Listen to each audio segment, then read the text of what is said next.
system that we have to for latching the doors and also the reinforcement that we have in the doors. But first of all, probably a short animation just to show the functionality. I hope this works. It normally never works. Oops. Here we go.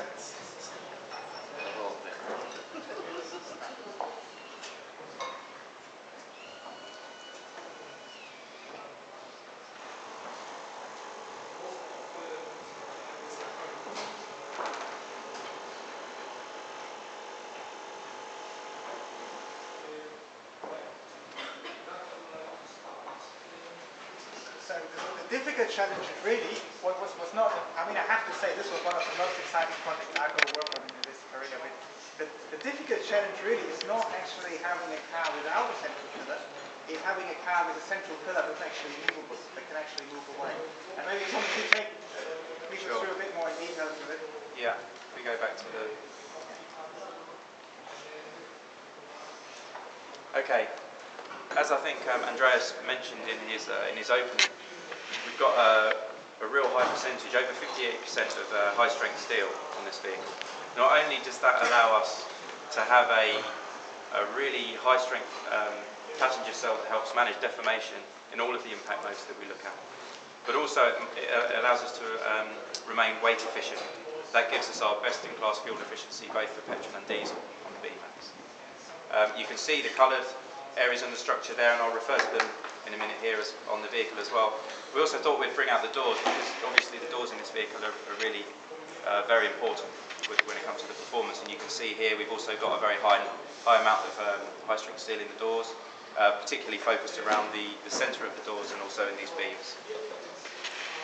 So if we have a look on the cutaway, we're lucky to have this cutaway vehicle because it really allows us to show you, firstly, how well the door system works, how it really opens the vehicle up, but also it shows you in a lot of detail where the steels are used, where the latches are, so it gives us the ability to really kind of do demonstrations like this. The doors work independently, completely independently from each other, so under normal everyday usage there's nothing holding the doors together. So that gives the customer a really versatile vehicle, and you can see, and I'm sure you've already looked at this already, but when the vehicle's opened up, you get a really wide open space to get in and out of the vehicle. So whether you're putting your child seats in now, just using it in everyday use, it's fantastic. Now while this is great from an option package point of view, from a safety point of view, it's a real challenge. And the team have had to come up with some ingenious solutions, both in the latching of the doors and also with some what we call passive systems, catches really, to make sure that the doors function as we expect them to.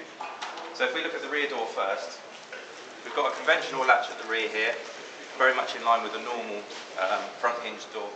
But we've got a couple of other things, and you can all kind of come in and have a look at this in a bit more detail afterwards. But we've got a number of catches. We've got one on the top here, which engages in the roof. We've got one at the bottom here, which as the door closes comes into this hole and engages in the rocker. And we've also got these sections here, both on the front and the rear door. And whilst these don't engage under normal everyday use, if the vehicle is struck on the side, then these two features here lock together to prevent the doors from opening up. To close the rear door, then you can see on the front door, we've got latches at top and bottom. So you've got a latch here which takes any load in the door into the roof, and you've got a latch at the base which takes load under the floor and into the rocker. And there's also another catcher which you'll have to crawl on the floor to see it, but it's underneath here, and it essentially locates into that small rectangular hole underneath the latch there. And you can see when the front door is closed, quietly, it gives you then an idea of where how the central pillar is made up. The blue parts here show you, this is press hardened steel, so this is boron steel, it's incredibly strong. This forms the main central pillar of the vehicle, and when the doors are closed and locked together like that, it really forms the basis of the side impact performance.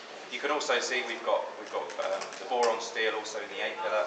We've got boron steel beams in the doors here as well, just to provide that extra strength and to enable the B-pillar to work together in an impact situation. Frank's showing you a short animation on the screen. This is just to really to show how well we match our analytical work, which is obviously on the left-hand side, and the actual test that we do. The team spend a long time modelling, simulating the performance of the vehicle, and with an innovative vehicle like this, we can't afford or don't have the time to continuously test physical prototypes.